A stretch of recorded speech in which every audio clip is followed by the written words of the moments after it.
Ponto de Vista. Apoio Grupo Mendes.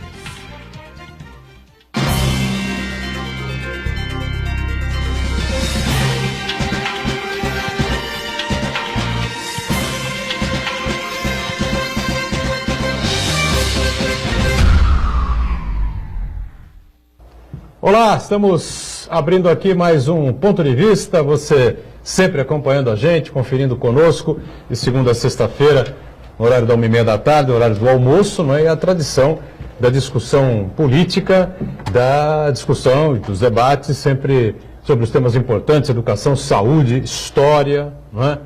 E, enfim, transporte, segurança pública, os assuntos da pauta do dia a dia aqui da cidade, da nossa região metropolitana, e temas que você acompanha, que são de interesse nacional também. Sempre de segunda a sexta, você aqui na Santa Cecília TV confere também a nossa reprise a partir das 20 horas, né? 8 da noite.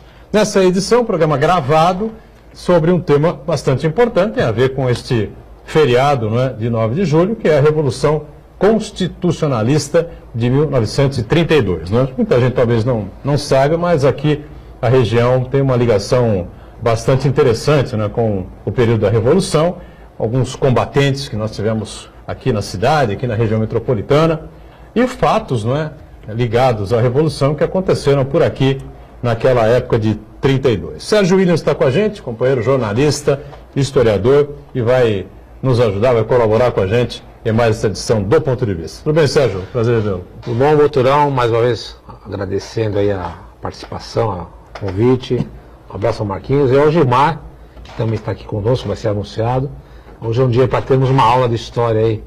Temos pessoas muito gabaritadas para isso. Muito bem. Gilmar Domingos de Oliveira, Gilmar que é jornalista, é um pesquisador, né, da história e pertence aí, atua também na Associação dos Combatentes de 1932, dá o prazer, a satisfação de estar com a gente aqui nesta edição do Ponto de Vista. Tudo bem, Gilmar? Tudo bem, agradeço o convite. Estou aqui representando a Associação dos Ex-Combatentes de 1932, que tem sede em Santos e que representa toda essa história que você acabou de descrever. Muito bem, Associação dos Ex-Combatentes. Né? Isso dos combatentes, eles foram combatentes lá atrás, né? Daqui a pouco faz 100 anos, né, que nós tivemos a Revolução e criou-se, na verdade, esse dia sempre foi comemorado, muito mais voltado ao funcionalismo público, enfim, e o ex-governador Mário Covas, agora não vou lembrar se foi em 1995, primeiro ano de mandato, se foi já no segundo, acho que foi em 95 mesmo, primeiro ano de governo dele, criou aí, então, transformou o 9 de julho num feriado estadual, né? E o Marcos Santana sempre com a gente aí, acompanhando as redes sociais, a sua participação mesmo sendo um programa gravado, você pode, claro, enviar sempre um comentário, sugestão de pauta, enfim, né? Tudo certo aí, Santana? Tudo certo. Boa tarde a todos. A Revolução de 32 foi um episódio marcante na história do estado de São Paulo e a participação de Santos também é muito importante e nós vamos ressaltar isso no programa. O programa de hoje é gravado, mas eu convido você a participar do programa, mandando e-mail, mandando mensagem na nossa página no Facebook, Ponto de Vista com Edgar Boturão, e o nosso e-mail é contato@pontodevista.tv.br. As edições anteriores ficam disponíveis no nosso canal no YouTube e na nossa página no Facebook. Muito bem.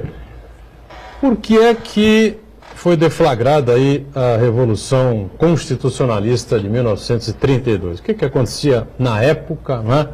Qual era o sentimento aí da população, e, enfim, né? Em que situação política o país vivia naquele instante para que se tivesse essa ideia, se projetasse essa revolução? Dá para a gente fazer uma explicação aí? Tem toda uma contextualização, inclusive, sempre as teses, as linhas de raciocínio em relação a isso, né? Basicamente, o que a gente aprende, né, o que é o clássico que está nos livros, tem uma contextualização em relação ao rompimento político de um grupo que se revezava no poder da presidência da República, né? Desde Campos Salles, a presidência tinha aquela questão dos estados de São Paulo e Minas, detinha o poder do resto do país, e eles tinham a famosa política café com leite. O presidente, até 1930, era Washington Luiz, um paulista, e aí, por aquele acordo, né, dos estados, deveria ser um mineiro, né, a ocupar a presidência No caso, existia o Antônio Ribeira de Andrada, em Minas Gerais, e outros nomes.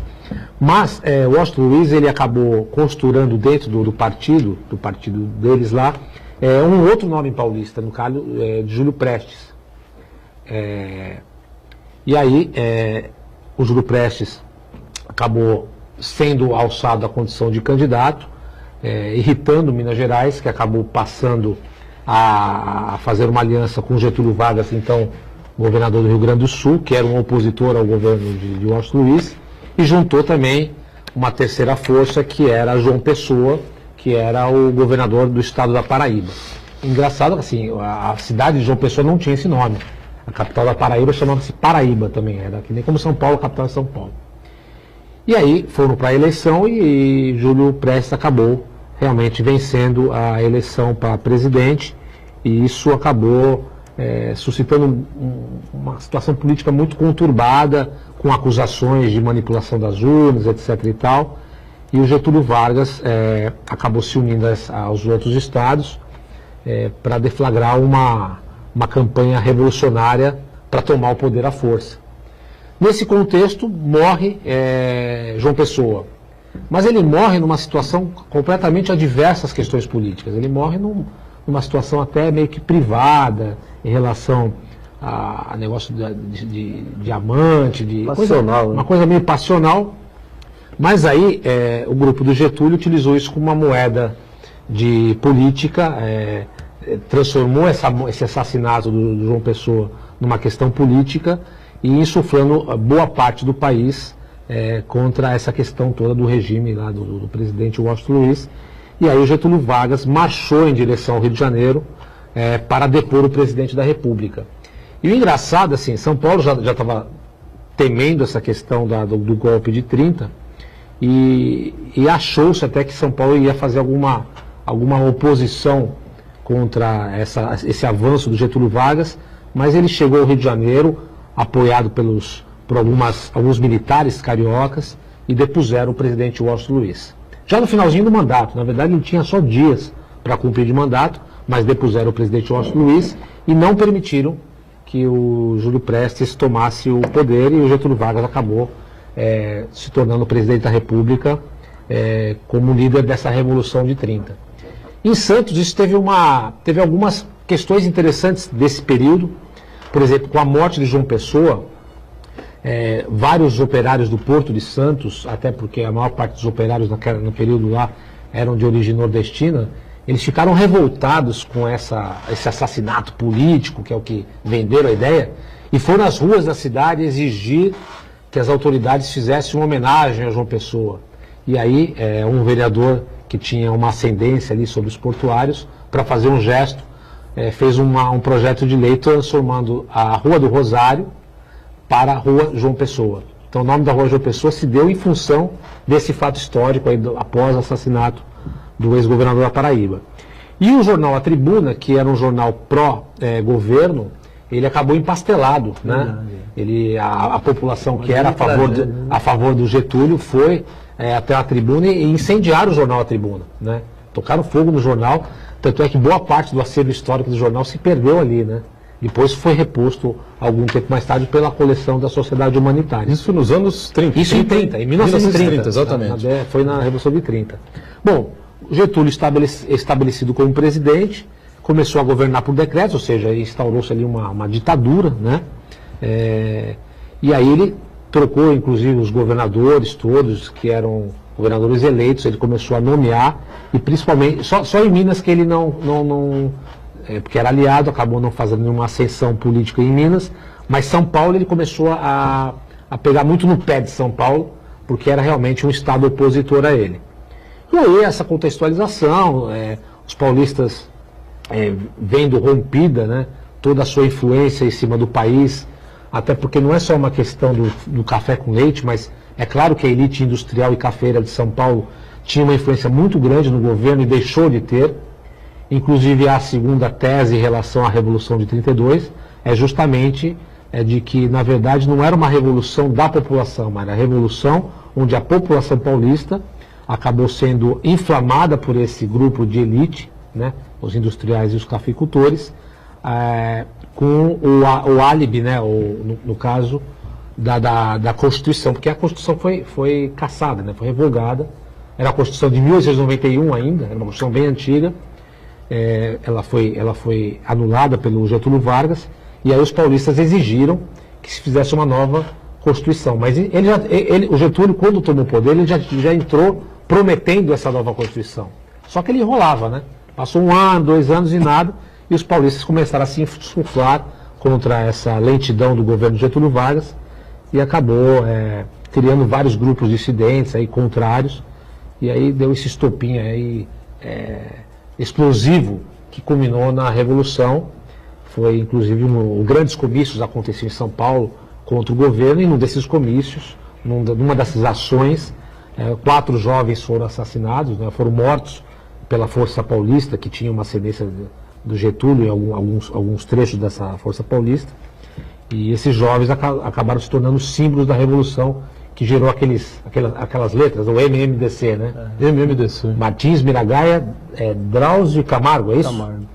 E aí, a partir daí, os paulistas realmente resolveram pegar nas armas e combater, né? E lutar pelos direitos da nação, por uma nova Constituição e tudo mais. A coisa é tão verdadeira que nós temos Rua João Pessoa, Avenida não sei quem, enfim, agora não existe Rua Getúlio Vargas, né? Avenida Getúlio Vargas. Nem em São Paulo, acho que não existe nenhuma Avenida Getúlio Vargas, né? Existe sim. Existe em São Paulo? Cara, porque essa etapa do governo dele não foi todo o tempo de combates e revoluções, né? Houveram momentos de paz, de conciliação, Sim. em que o povo acabava, tudo que ele fez, né? Em termos de produção de leis a favor dos trabalhadores, Sim, isso superou todas as outras questões que surgiram, Verdade. que houveram.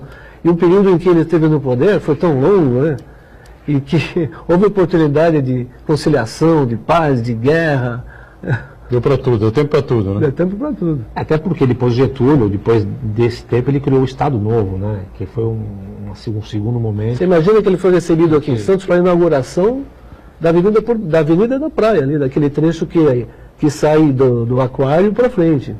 Da Avenida Salvador da Gama. Então, Ele inaugurou a Santa Casa de Santos, ele inaugurou o aquário municipal. mas ele veio com receio aqui em Santos. O carro dele estava numa velocidade tão alta que atropelou um cachorro de estimação de alguém lá, provocou um pequeno distúrbio na cidade, né? Mas isso entrou para a história até, porque havia sempre uma animosidade, né? Afinal, havia sido um opressor, o que havia comandado a derrota dos paulistas, né? A cidade tinha ficado tomada pelas forças militares. O povo foi subjugado. Houveram sublevações populares. Em Santos também. Aqui, claro, depois da Revolução, né, derrotada, as forças militares, a Marinha, tomou a cidade. O A exército, Revolução de 32, ela durou aproximadamente quanto tempo essa? Foram meses. né? 3 meses, 4 meses. Começo de outubro, de 9 de julho, começo de outubro. Os paulistas apostaram em algumas coisas, né? Os paulistas apostaram que eles iriam ter o Brasil ao lado deles nessa questão, né?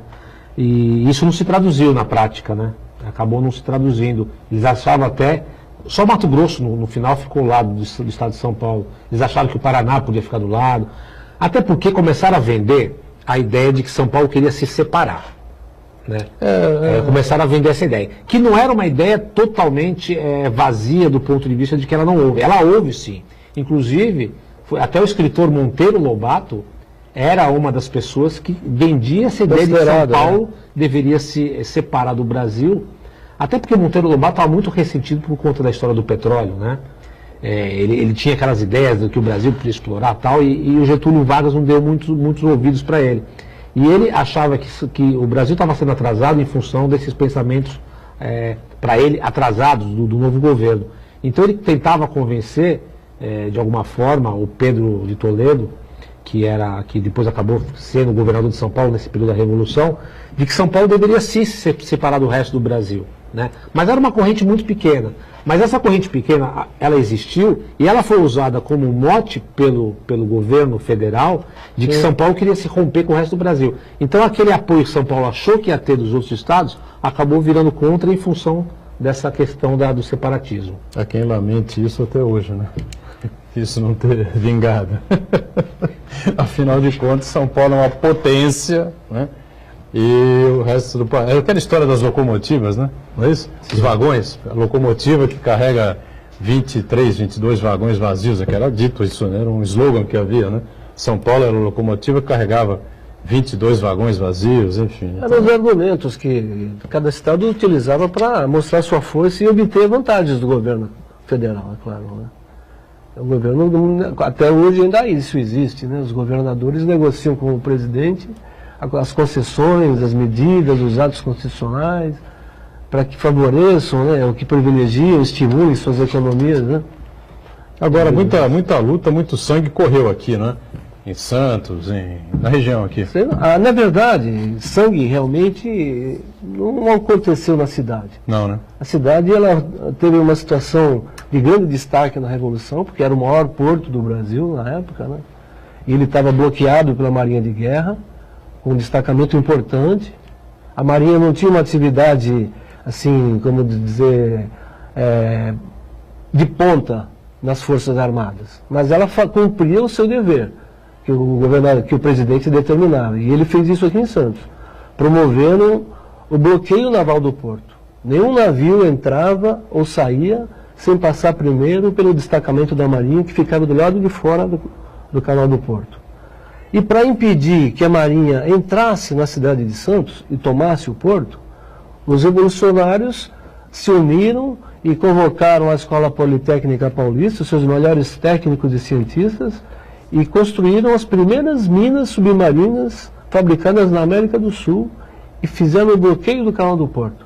Na altura da nossa fortaleza aqui, na entrada, foram colocadas quase que 25 minas submarinas acionadas por fiação, sabe, por fios, à distância, para serem explodidas à medida que os navios se aproximassem ou passassem sobre elas, né?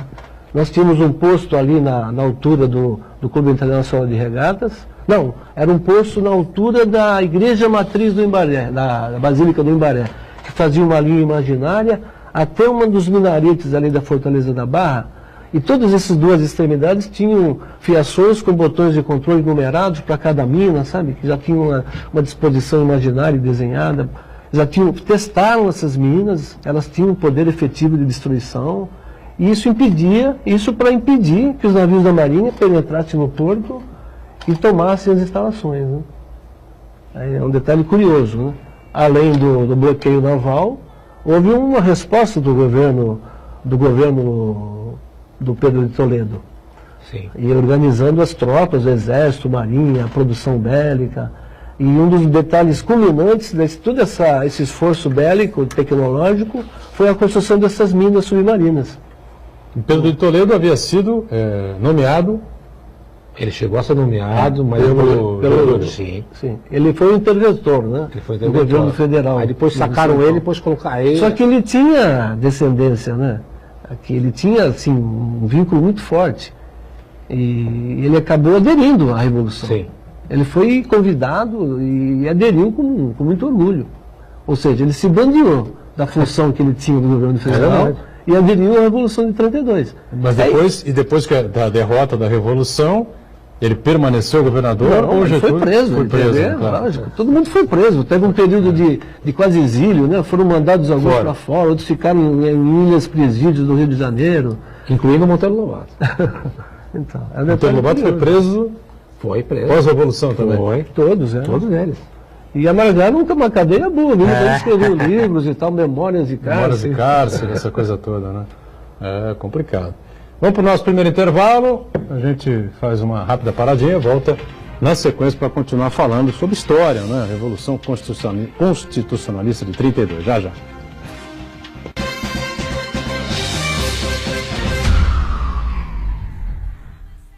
Existe um lugar em Santos onde você encontra os empreendimentos mais fascinantes da região. Um lugar amplo, aconchegante, feito para oferecer o melhor atendimento para você. Um lugar que reúne as melhores opções residenciais e comerciais nos bairros mais nobres de Santos. Um lugar que a gente nem precisava dizer, porque você já sabe. Central de Vendas Grupo Mendes, Rua Guaiaó 55, Aparecida. Venha fechar um bom negócio para abrir as portas do seu novo lugar.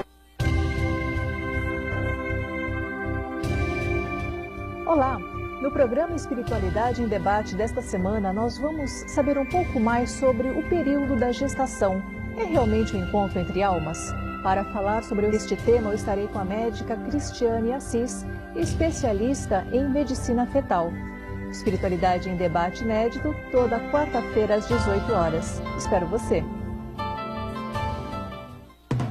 Conquistar um lugar no mercado de trabalho não depende só do diploma. Você precisa de uma formação diferenciada. Por isso, não perca tempo. Faça já a sua transferência para a Universidade Santa Cecília e ganhe 30% de desconto na matrícula e nas mensalidades. Cursos presenciais e à distância, com excelentes avaliações do MEC. Faça acontecer. Faça Unisanta.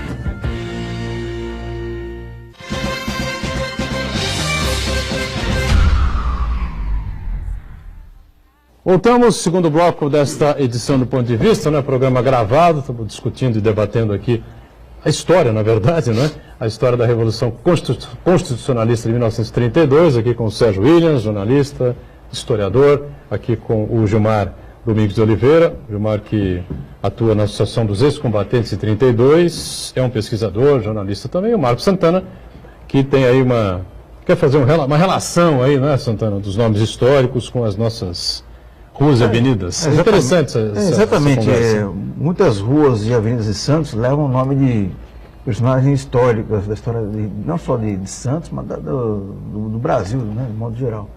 E muitas vezes a gente se depara com uma rua, com o nome da personagem, não sabe qual foi a importância dela na história da cidade. Eu queria que vocês falassem para a gente quais personagens emblemáticos desse contexto da Revolução de 32 que empresta o nome às ruas de Santos.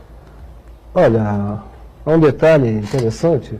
O núcleo da cidade ali ao redor, aqui, por exemplo, do Tênis Clube de Santos, era uma área que estava sendo recentemente loteada, ainda não haviam sido dado nomes a essas ruas. E então a Câmara Municipal, logo que sabia do nome de um soldado santista que tivesse tombado em combate, já promovia a homenagem a ele, dando seu nome. Por exemplo, o João Pinho foi o primeiro santista que se divulgou a notícia aqui na cidade da sua morte em combate, na cidade de Salto. Ele pertencia ao 8º Batalhão de Caçadores da Reserva, que era a nossa força pública antiga, e ele tombou, a notícia foi divulgada aqui na cidade, foi um tipo de movimento público, sabe, de comoção social indescritível. A chegada do caixão transportado por trens, o transporte pela cidade, foi algo indescritível. Os jornais da época ainda não tinham uma capacidade fotográfica parecida com a atual, mas eles têm registros que notabilizam aqueles momentos de uma forma assim, e aquilo estimulava mais ainda as pessoas a aderirem, sabe, às listas de voluntários, né? Que os combatentes da Revolução, na verdade, eram essencialmente voluntários. João Pinho, portanto, foi combatente de 1900. Ele foi voluntário também? Foi voluntário também. Mas ele era no batalhão de reserva. Ele estava na reserva já? Sim, eram jovens e velhos, eram até menores de idade, crianças que falsificavam documentos, sabe, escoteiros com 16, para aderirem e poderem ser inscritos nas milícias, né? O jornal A Tribuna, aqui, na época, e outros jornais também, o Diário, eles se notabilizavam por publicar nas primeiras páginas a lista de voluntários. E todos queriam estar, sabe, naquela lista, né? Havia pessoas de idade, como o Valdomiro Silveira, que era um eminente advogado, poeta, e um dos maiores tribunos da Revolução de 32 aqui em Santos. Esse cidadão, esse pessoal da velha guarda, como diríamos, né? Autoridades, historiadores, pessoas dignas da cidade, queriam ser os primeiros a aderirem e estar com o seu nome na lista de voluntários que iam lutar, defender os interesses do governo paulista. Gilmar, muitos esportistas, né, Gilmar? Principalmente. Os jogadores do Santos Futebol Clube, exato. E remadores, né? E nós não tínhamos tantos jogadores assim, mas praticantes de natação e remo, nós tínhamos em abundância. Esses elementos doaram todas as suas medalhas, que eram de ouro mesmo, acredito. Isso era uma das coisas mais dignas na época. esses grandes remadores e pioneiros, né, protagonistas das primeiras iniciativas do esporte na nossa região, tinham dezenas mesmo de medalhas de prata, de ouro, todos eles faziam questão de levá-los assim em cena pública, documentada, e doar todo aquele material para o esforço de guerra, que havia uma falta de metais, né, preciosos enorme. Então quem tivesse chumbo, quem tivesse prata, quem tivesse ouro, havia até um anel em que você trocava tudo que você tivesse de ouro ou prata em casa por um anelzinho de bronze, sabe? Dei ouro para a Revolução de 32, para o bem de São Paulo. Inclusive os próprios clubes do mar.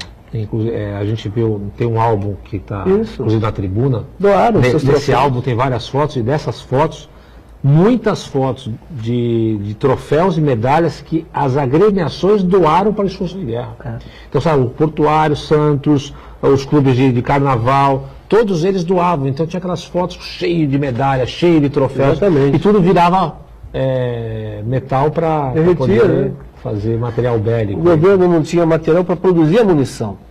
As nossas balas, inclusive, que os paulistas utilizaram em combate, até hoje se sabe disso. Elas não eram adequadamente produzidas, né? Porque não havia tempo de se produzir a têmpera, não haviam também estabelecidas ainda as normas básicas, né, para a construção de munição, mas o governo paulista não queria saber. Todas as instituições, inclusive a CIT que estava aqui em Santos, foi uma das grandes contribuintes para a Revolução de 32. Ela colocou o Bernard Brown, ele não pestanejou. Assim que foi deflagrada a Revolução, o Bernard Brown foi um dos pioneiros na adesão à Revolução. Ele colocou toda a estrutura da CIT, que não era pequena, ele era um vice-rei na cidade. Ele dominava a água, a luz, o gás e o transporte. Bom, imagina, ele colocou tudo isso à disposição do governo militar. Porque aqui em Santos nós tivemos um dos grandes centros de controle, sabe? Na Fortaleza da Barra funcionava um QG. Havia ali toda uma estrutura hierárquica de militares, de todos os organismos envolvidos que controlavam, né? E esse detalhe da Companhia CIT é curioso, porque ela é muito meticuloso, e quando a gente vai pesquisar, encontra no acervo da CIT todo o detalhe do material que ela doou, a matéria-prima que ele doava no esforço bélico, né? Você citou aí já dois nomes que são nomes de ruas aqui pelo lado do Boqueirão, aqui em Santos. João Pinho, por exemplo, é um. Valdomiro Silveira é outro. Certo. Alamir Martins. Alamir Martins também, né? Alamir Martins. Nós temos inúmeros lá. Afonso Simone Neto, Alfredo Albertini, Alfredo Chamas, Alfredo Ximenes. Tinha aqui o Augusto Saturnino de Brito, que era um filho do Saturnino de Brito. Isso. Só que ele era de São Vicente, né? Ele era e a cidade de São Vicente também deu uma participação enorme. Sim. Tudo que aconteceu em Santos aqui também aconteceu em São Vicente. Então, em termos de nome de ruas, a gente encontra similaridade em nomes de ruas aqui de Santos e São Vicente. São Vicente até ultrapassou a Santos, porque ela também homenageou pilotos constitucionalistas. É curioso isso.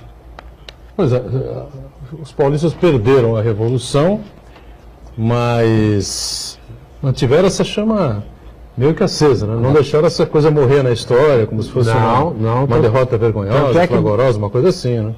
Não, e o paulista até hoje, ele exalta essa revolução, essa luta, inclusive com músicas, com poemas. O próprio Martins Fontes depois escreveu um livro, A Paulistânia, todo baseado na Revolução de 32. Um livro que até o Getúlio caçou, né? Quando foi lançar originalmente, ele foi caçado o livro, mas depois ele conseguiu lançar esse livro depois de um tempo. É verdade. Mas é uma data que tem uma substância, uma substância histórica muito grande para o povo de São Paulo, né? Se você vê em questão de monumentos, quase todas as cidades aí, as grandes cidades, possuem seus espaços dedicados aos heróis constitucionalistas, inclusive Santos. Nós temos um monumento aí em frente ao Fórum, que até o Gilmar falou que é um dos monumentos mais bonitos, né, Gilmar? Verdade. Aí da Revolução de 32, que exalta essas figuras históricas aí. E tem fatos curiosíssimos, né? Por exemplo, mas a região foi bombardeada. Acho que foi a única vez que uma cidade brasileira foi bombardeada em guerra. Né? Embora seja uma guerra interna, foi a única região brasileira que foi bombardeada por aviões. Né? A primeira, que bombardearam ali a usina de Cubatão, a Henry Borden, né? bombardearam o Forte Itaipu, em Praia Grande. Então imagina aqueles aviões vindo do Rio e jogando bomba em cima. Né? Então foi uns detalhes da história de Santos, da região, que são muito curiosos, mostrando o protagonismo que a cidade tem em relação ao país, né? A importância, o peso político, econômico, de toda a natureza que a cidade de Santos e a região acabam tendo. E durante a Revolução não foi diferente, né? Tinha uma posição estratégica aí e tinha que ser defendida pelos paulistas e foi muito benefício. Agora Santos, você falou de sangue, realmente, combate aqui não teve, os combates foram no interior, né? Principalmente nas fronteiras ali. Na Serra da Mantiqueira ali tem inclusive histórias terríveis, né? Tanta gente morreu. Próximo ao Rio de Janeiro. Pelas contas, foram mais de 2.000 mortos, só do lado de São Paulo.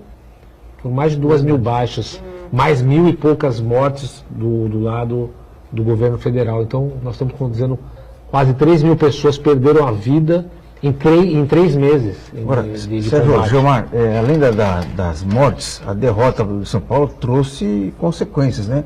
Quais foram os principais prejuízos do Estado em relação a essa derrota? O que o Estado acabou sofrendo com isso?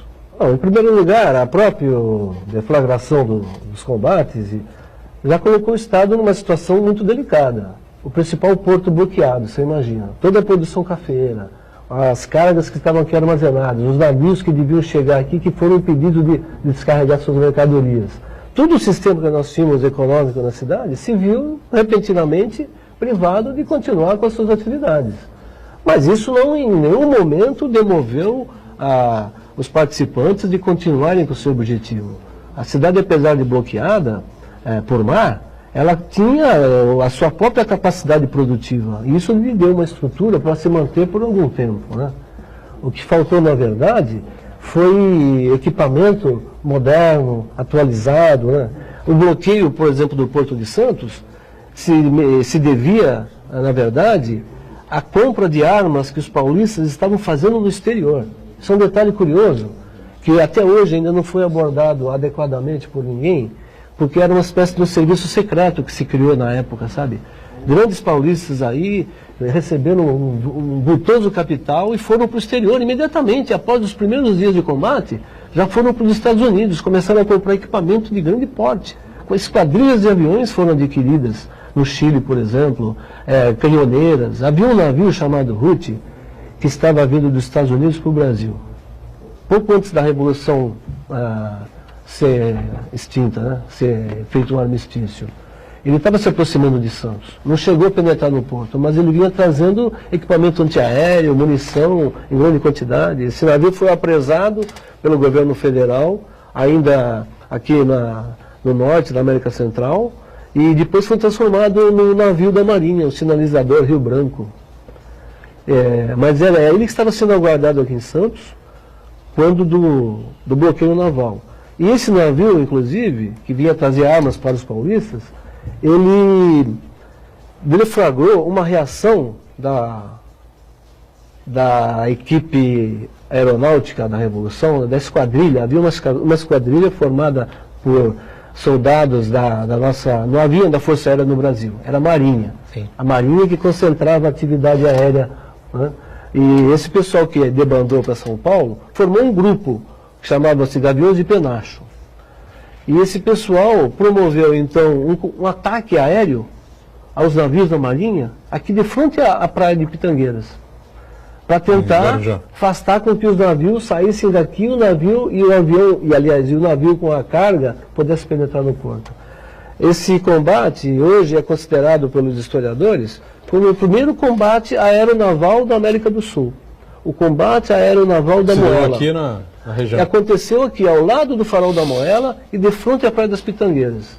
Havia o destacamento da Marinha que ficava ali, enquanto o navio parava para almoço e rancho, os outros ficavam cortando o mar, né? Cortando ferro, como eles diziam, fiscalizando e impedindo a passagem de navios. A esquadrilha revolucionária organizou um ataque com 3 aviões e pegaram o cruzador Rio Grande do Sul, parado ali, e o bombardearam. Por um milagre não conseguiram acertá-lo.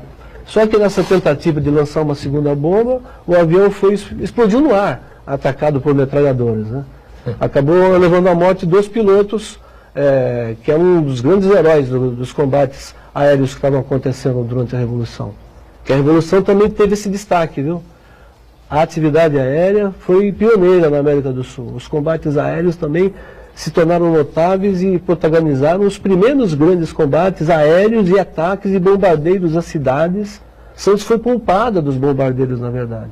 Quem atacou Santos foram navios da Marinha que vinham lançar bombas assim em pontos específicos, sabe? Forte Itaipu, usina de produção de energia. A cidade nunca foi bombardeada. A cidade não. Mas algumas cidades do interior foram maciçamente bombardeadas. Houveram vítimas entre soldados e civis, cidades destruídas. Campinas foi muito bombardeada por aviões, sabe? O lançamento de bombas ainda era precário, o cara vinha com a bomba na mão, ficava achando que ia acertar e soltava, a bomba não explodia.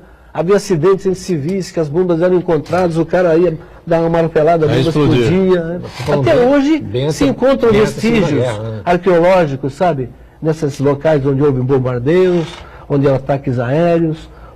Inclusive o piloto que morreu aqui, na tentativa de levantar o bloqueio naval, era o nosso melhor piloto brasileiro na época, o Ângelo Gomes Ribeiro, filho do ministro da Guerra. Ele revoltado contra o governo federal, revoltado contra o pai. Ele foi um dos primeiros a aderir à Revolução Paulista. Trouxe com ele o Mário Machado Bittencourt, que era filho de uma família de grandes juristas que trabalhavam para a República também. E aderiram, receberam aviões novos que o governo paulista tinha comprado no Chile, os melhores aviões de caça que existia na época. E com esse avião e mais 2 que faziam companhia, tentaram levantar o bloqueio ao Porto de Santos. E ali morreram também, se transformaram talvez nas últimas vítimas da Revolução de 32. Claro, no finalzinho. Muito bem, mais um intervalo. Já já a gente retoma aqui o ponto de vista, em instantes.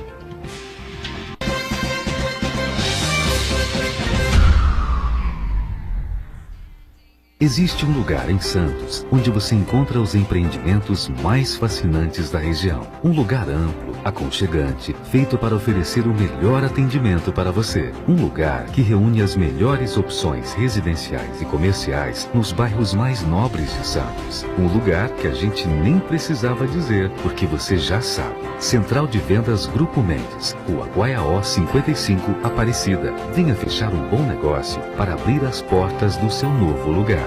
Assista às principais notícias da região e os seus desdobramentos no Caderno Regional. De segunda a sexta, 7h30 da noite e reapresentação às 10h30 da noite. Aqui na Santa Cecília TV. Santa Cecília TV no canal 52.1 HD. Se você ainda está com dificuldade de sintonizar a Santa Cecília TV em alta definição pelo sinal digital, você precisa escanear os canais da sua TV através da autoprogramação no seu controle remoto.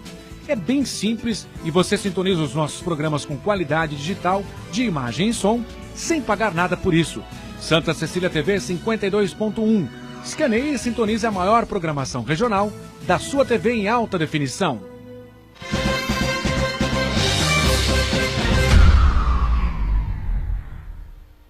Muito bem, terceiro e último bloco dessa edição do Ponto de Vista, gravado, o programa como você está nos acompanhando, e a gente falando sobre a Revolução Constitucionalista de 32, aqui com o Sérgio Williams, com o Gilmar Domingues de Oliveira e o Marcos Santana aqui com a gente, como sempre, né? Bom, o Gilmar explicava no final do bloco anterior a questão dos bombardeios, né? Uma série de cidades aí acabaram sofrendo com isso. Aqui a Praia de Pitangueiras foi bombardeada também por conta dos navios que lá ficavam, né?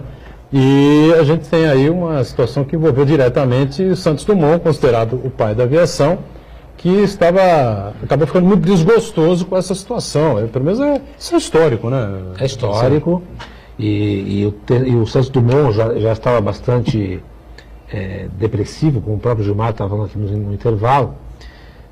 Por questões de saúde pessoal e tal, ele já estava muito depressivo porque a questão da Primeira Guerra Mundial, ele viu a invenção que ele colaborou ali para trazer aí para a humanidade, que é o avião sendo utilizado como máquina de guerra na Primeira Guerra, e foi mais triste ainda para ele testemunhar essa máquina de guerra sendo utilizada dentro do país dele de origem, né, o Brasil, e ele estava no Guarujá, hospedado, até convalescendo da saúde dele, da doença que ele estava.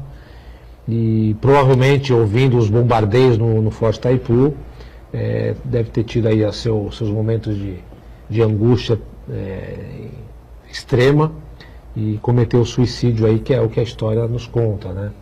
Que ele acabou se enforcando dentro do próprio hotel La Plage, no Guarujá. Então uma baixa aí, uma morte talvez até indireta, eu até posso colocar na conta da Revolução, né? Uma morte de uma figura histórica importante para o Brasil, Santos Dumont, por conta dessa questão da Revolução também, porque ele testemunhando esse uso da invenção dele para fins de guerra, para fins de morte, deve ter ficado muito angustiado com isso tudo, né? E realmente a região sofreu esses bombardeios, a região sofreu com esse bloqueio naval, a região teve muitos voluntários que foram para o fronte de guerra, para as trincheiras no interior, muitos morreram, os que morreram foram homenageados aí com os nomes de ruas, foram lembrados, e a cidade viveu intensamente os dias de revolução, e tenho certeza que por muitos e muitos anos todos se orgulharam da participação de Santos nesse movimento, que foi um movimento que depois acabou tendo as suas consequências até positivas, né? Porque depois a Constituição acabou saindo, demorou um pouco, mas depois saiu, e como o próprio Gilmar também ponderou em uma fala dele, o Getúlio acabou de uma certa forma não se redimindo completamente, mas por questões diplomáticas acabou se acertando com o Estado, promoveu algumas coisas boas para o país, aí, principalmente na questão trabalhista, e voltou a Santos algumas vezes. Tinha um grande parceiro dele aqui na cidade, que era um sindicalista, que foi vereador, foi o Zé Gonçalves. Zé Gonçalves. Né? O vereador Zé Gonçalves era um grande parceiro, aliado, até do mesmo partido que o Getúlio Vargas. E o Getúlio veio a Santos, inaugurou a Santa Casa, inaugurou a obra da Saldanha Gama, inaugurou o Aquário Municipal. Ele tinha bastante aí ascendência aí também ao prefeito da época, de Santos. E a história prosseguiu, né? A história prosseguiu e o país viveu outros momentos tão piores quanto o da Revolução de 32. Né? Sem dúvida nenhuma. Diga, Santana. A Revolução de 32, esses 3 meses foram marcantes na história de Santos, e acho que gera curiosidade a muita gente em saber mais informações, mais detalhes. E em Santos, onde a pessoa pode visitar ou procurar um acervo, uma biblioteca, um monumento, visitar um monumento, para ter mais informações sobre a Revolução de 32? Atualmente nós temos o Instituto Histórico Geográfico, que abriga a nossa associação, a Associação dos Ex-Combatentes de 32. Ela tem uma sede provisória dentro do Instituto Histórico Geográfico. O meu amigo Sérgio Nunes, ele pode até falar sobre essa relação que é bem antiga, né? Nós já tivemos sede em outros locais também aqui em Santos, porque o número de pessoas que se envolveram na Revolução e que tinham origem na cidade era muito grande. Então havia uma necessidade enorme de se administrar a parte legal, judicial, documental dessas pessoas. Porque todos que combateram se tornaram, de alguma forma, dependentes do Estado depois, né? Recebem soldo, as famílias das vítimas, dos heróis, sabe?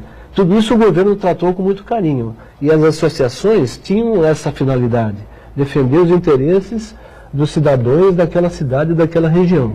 Então, por muito tempo, a associação tinha um papel assim relevante mesmo, de grande destaque. Era dirigido por autoridades eminentes, tribunos, advogados, empresários, porque havia um detalhe curioso. Os nossos soldados que morreram bem longe da cidade foram enterrados, né? A necessidade, a contingência imediata era se enterrar os corpos imediatamente após a morte no local de combate. Isso depois se transformou numa operação quase que assim, de ofício das associações. Promover o traslado desses heróis e trazê-los para a cidade, sabe, para dar um enterro digno, as homenagens adequadas. Isso até hoje ainda acontece. Santos, ao que parece, encerrou essa etapa dolorosa, né? Mas alguns heróis que nunca foram encontrados, sabe, soldados que foram enterrados como indigentes, né, heróis anônimos, ainda estão no campo de batalha, né? Por exemplo, o Tiago Ferreira, que é um cidadão, o famoso Vicente Carvalho, porque ele morava do lado de lá, quando o Guarujá ainda pertencia a Santos. né? Ele era um funcionário do Clube Internacional de Regatas, que ficava como sede na... E ele foi um dos primeiros a aderirem e morreu em combate na cidade de Silveiras. Depois foi promovido o transporte, né? O traslado do corpo, depois da Revolução. E todos esses momentos, essas atividades eram organizadas pelas associações de combatentes de cada região. Então, a nossa associação, por muito tempo, teve uma atividade constante, né, e importante. Hoje que não existem mais remanescentes vivos, né, a associação está tentando se transformar, com dificuldade de verbas e dotações, encontrar uma finalidade mais voltada a resgate da memória, da história, a preservar. E isso está dando resultado. Está dando resultado. Dentro, ele falou do Instituto Histórico Geográfico, que a associação está lá há muitos anos na estrutura do imóvel. É claro que esse é um pedaço da história de Santos que não passará desapercebido pelo projeto que o Instituto tem, que é do Museu Histórico da cidade, né, de se fazer um museu histórico, e na linha do tempo desse museu ter um espaço dedicado à Revolução de 32, até porque existe um acervo muito interessante. O pessoal da associação guardou bastante coisa, então ela tem capacetes originais, tem indumentários, uniformes, bandeiras, muitas imagens, documentos. E nós temos isso ainda fragmentado em alguns outros cantos da cidade, né? Você tem na própria fundação, você tem alguma coisa, no próprio jornal A Tribuna, que nem eu falo recentemente, eu vi um álbum lá sensacional sobre a Revolução de 32, que eram fotos que os combatentes tiravam nas trincheiras, nos campos de batalha, enviavam para a cidade para serem publicados no jornal. Até para as famílias saberem, o cidadão está ali, está lá. Então tem muito material espalhado. Isso tudo, obviamente, tem que ser condensado para fazer parte desse memorial, que é um planejamento futuro do Instituto Histórico Geográfico. Agora, antes da gente iniciar o programa, o Gilmar me dizia, contava sobre grupos de arqueologia, né, que estão aí frequentando os locais de... Enfim, a gente teve aí combate, enfim, aqui na região metropolitana, para fazer estudos mais aprofundados, pesquisa, ou seja, esse interesse é recente ou é uma coisa que já vem... Não é muito recente não, há algum tempo esses grupos sempre existiram nas cidades, e nem todas as cidades tinham associações para defender os interesses, preservar sua história. O que a gente nota de interessante é que isso está partindo de grupos de jovens, né, que talvez, podia-se dizer, não tivessem interesse ou não tivessem motivação para isso, mas movidos pelo interesse arqueológico, sabe, de encontrar vestígios e de estar pisando num solo assim onde ocorreram momentos tão interessantes e importantes da nossa história. Eles vão buscar vestígios de bombas, fragmentos de bombas, cápsulas, medalhas, moedas, sabe? Botões de farda. É uma coisa que não acontece só no Brasil, esse fenômeno. Isso é mundial, né? Interesse arqueológico, de localizar achados. Como o Brasil não tem uma história tão rica assim em grandes combates e batalhas, as poucas que houveram e dignas, né, e de grande porte, como foi durante a Revolução de 32, merecem a curiosidade dessas pessoas. E formam grupos na internet, no Facebook, em toda a mídia disponível, e ficam trocando informações, mostrando seus achados, seus objetos curiosos, e trazem para especialistas, arqueólogos, historiadores documentar, registrar. É uma atividade interessante e importante, né, que traz à tona muito da história, elucida também fatos que já estavam esquecidos e que nunca haviam sido documentados, né?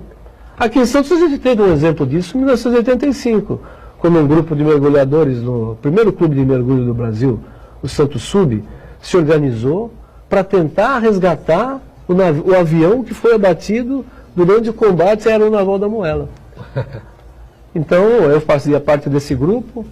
E a diretoria, na época, Clóvis Belo de Carvalho, Paulo... Como é que esse avião foi abatido? O navio da Marinha estava fazendo o bloqueio do porto. Estava parado ali temporariamente, enquanto os outros faziam navegação de patrulha. Os aviões da Força Aérea Revolucionária vieram de São Paulo, do aeroporto aqui de Marte, carregado com bombas de 400 quilos, E lançaram bombas sobre o navio. O objetivo era realmente jogar ao fundo o cruzador. Só que erraram. E nesse tempo dele passar e voltar, ele acabou na segunda tentativa de bombardeio, ele foi atingido por metralhadoras. Metralhadoras? Metralhadoras, que atingiram o motor, quase que imediatamente ele explodiu. É que voava abaixo também, né? Sim, não havia a tecnologia que a gente dispõe hoje, de um avião lançar uma bomba, né? E nem ser visto, né? O avião era um biplano, entendeu? O cara tinha que ser bom de moderno para a época. Hoje o cara voa até a Lua, de lá dispara, né? E nessa infeliz tentativa, esses pilotos morreram e o avião ficou submerso. Achava-se que ele não havia sido resgatado. Haviam teorias de que era uma área em que a companhia Docas descarregava lama, então que ele devia estar soterrado sob um lodaçal imenso, né? Sim. Mas também haviam lendas de pescadores que haviam enroscado redes, sabe? Alguns que... Luiz Alonso, do Museu do Mar, conta uma história de um motor que ele guardou por muito tempo, que quase com certeza era o motor do Cavuré Y, que era um Curtiss, a fábrica Curtiss havia produzido esse avião na fábrica do Chile aqui e trazido para São Paulo. Então Alonso pode estar com uma parte do avião. Não, ele já me disse que jogou fora porque não sabia que aquilo foi enferrujando por muito tempo, né? Ele não havia feito relação. Podia ser um motor de uma embarcação, né? Ninguém havia classificado. Quando nós nos reunimos para tentar resgatar esse avião, a gente tinha o número do motor. E quando fomos procurá-lo, eles nos deu informação. Há muito tempo que eu me desfiz porque enferrujou, ficou de uma carcaça inútil aqui. Mas nós podíamos ter feito... Mas o que acontece, para resumir, o avião, na verdade, foi resgatado pelo governo federal. Uma operação secreta, promovida pela família do piloto civil, que era o Machado Bittencourt. O pai dele era poderoso lá no Rio de Janeiro, onde estava o Getúlio. O Getúlio fez uma concessão secreta de que ele podia vir a Santos e mobilizar a Companhia Docas de Santos com tudo o que ela tivesse disponível, barcos, chatas, guindastes e escafandristas, que ela tinha uma equipe notória aqui. Esse pessoal trabalhou durante algum tempo até a localização do avião e secretamente o içaram da água, não encontraram os corpos. O pai do piloto que desapareceu, que morreu no combate, levou o avião num vagão ferroviário coberto com lona, levou para o Rio de Janeiro e enterrou num terreno dele, lá na Praia do Botafogo, numa homenagem ao filho. Construiu uma espécie de um mausoléu particular. Dá um filme, né? Sem dúvida nenhuma. Uma história fantástica. Tem muita história aí para ser contada, para ser debatida ainda, né? O tempo é curto. Nós vamos fechando por aqui o ponto de vista, no especial deste feriadão de 9 de julho, contando boa parte da história, pelo menos aqui na área que diz respeito à nossa cidade, a região metropolitana, né, da Revolução de 32. Obrigado ao nosso Sérgio Williams, mais uma vez, participação sempre importante, como o Gilmar Domingos de Oliveira também. Santana sempre conosco, a gente com você, de segunda a sexta-feira o programa é ao vivo, 1h30 da tarde, com a reprise às 8 da noite aqui na Santa Cecília TV. Valeu, gente. Obrigado.